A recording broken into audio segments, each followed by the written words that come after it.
আসসালামু আলাইকুম ভিউয়ার্স। আজকে আমি আপনাদের সাথে শেয়ার করব প্যানকেক রেসিপি।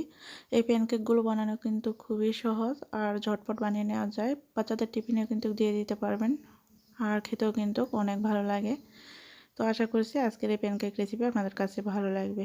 ভালো লাগলে প্লিজ একটা লাইক দিয়ে কন্টিনিউ করবেন।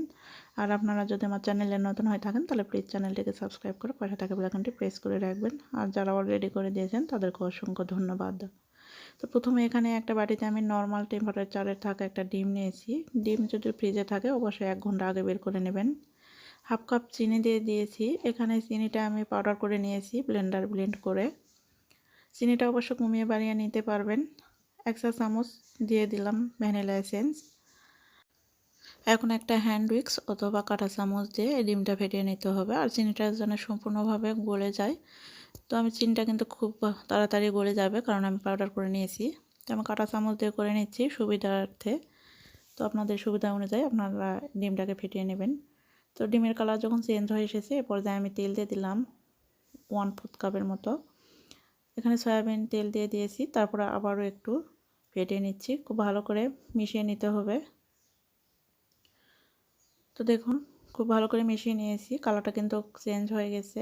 এখন আমি একটা চালনিতে নিয়ে নিচ্ছি 1 কাপ পরিমাণ ময়দা আর দিয়ে দেবো এখানে 1 চা চামচ বেকিং পাউডার, 1 চিমটি পরিমাণ দিয়ে দিচ্ছি লবণ। এখন এগুলোকে আমি চেলে নেব, তাহলে ব্যাটারটা খুব ভালো স্মুথ হবে। আর এখানে 1 কাপ আমি লিকুইড দুধ নিয়েছি। প্রথমে আমি অর্ধেক দুধটা দিলাম, দিয়ে তারপরে হ্যান্ড উইক্স দিয়ে মিশিয়ে নিচ্ছি। তবে একবারে কিন্তু দুধ দিতে যাবেন না, একটু একটু করে দিয়ে এই ব্যাটারটা তৈরি করে নিতে হবে, তাহলে খুব সুন্দর স্মুথ হবে ব্যাটারটা। তো ব্যাটারটা যদি ভালো হয় তাহলে প্যানকেকগুলোও কিন্তু খুব সুন্দর হবে, খেতেও কিন্তু অনেক ভালো লাগবে।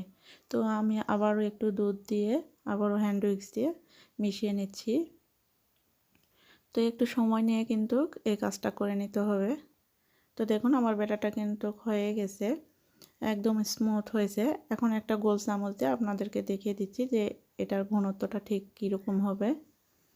তো দেখে নিশ্চয়ই বুঝতে পারছেন যে এটার ঘনত্বটা ঠিক কীরকম হয়েছে। এখন ভাজার জন্য আমি চুলে একটা প্যানে আমি টিস্যু দিয়ে তেল দিয়ে মুছে নিয়েছি। তারপরে গোল চামচ দিয়ে 1 চামচ ব্যাটার এখানে দিয়ে দিলাম। এটা কিন্তু আমি ঢাকনা দিয়ে ঢেকে দেবো না, এভাবে খোলা রেখে মিডিয়াম টু লো এর মাঝামাঝি রেখে এই প্যানকেকগুলো বানিয়ে নেব। তো দেখুন 1 মিনিটের মতো লাগবে, উপর দিকটা একটু ছিদ্র ছিদ্র হয়ে আসবে। তো অসংখ্য ছিদ্র হয়ে যাবে কিন্তু উপর দিকটা, আর একটু ড্রাই হয়ে আসবে, এ পর্যায়ে উল্টে দিতে হবে।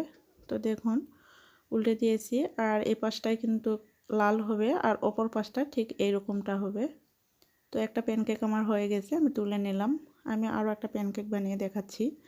তো আমি কিন্তু আর প্যানে কোনো রকম তেল দেব না, প্রথমে একবারই তেল দিয়ে মুছে নিতে হবে। তারপর আবার ব্যাটার দিয়ে দিলাম। দেখুন অসংখ্য ছিদ্রযুক্ত হয়ে, আর এভাবে কিন্তু এই প্যানকেকগুলো তৈরি করে নিতে হবে। আর এরকম ছিদ্র ছিদ্রই হবে প্রত্যেকটা প্যানকেকে, তাহলে কিন্তু পারফেক্ট হবে। তো আবারও উল্টে দিলাম, দেখুন অপর পাশটা কিন্তু এরকম লাল হবে। তো এইভাবে সবগুলো প্যানকেক আমি তৈরি করে নিয়েছি। এই প্যানকেকগুলো বানানো কিন্তু খুবই সহজ আর খেতেও কিন্তু অনেক মজা লাগে। বাচ্চাদের টিফিনে দিয়ে দিতে পারবেন, খুবই তাড়াতাড়ি বানানো যায়, খেতে দুর্দান্ত। বাচ্চারাও কিন্তু অনেক মজা করে খাবে। তো একটা প্যানকেক আমি ভেঙে দেখিয়ে দিচ্ছি যে কতটা সফট হয়েছে। তো দুই পাশটাই কিন্তু একদম পারফেক্ট হয়েছে প্যানকেকগুলো, আর খেতেও কিন্তু অনেক মজা হয়েছিল। তো দেখুন কতটা সফট হয়েছে। তো আশা করছি আজকের এই প্যানকেক রেসিপি আপনাদের কাছে ভালো লেগেছে। ভালো লাগলে প্লিজ লাইক কমেন্ট শেয়ার করে দেবেন বেশি বেশি করে। আর এইরকম নিত্য নতুন রেসিপি পেতে চ্যানেলটিকে সাবস্ক্রাইব করে দেবেন আর পাশে থাকা বেল আইকনটি প্রেস করে রাখবেন।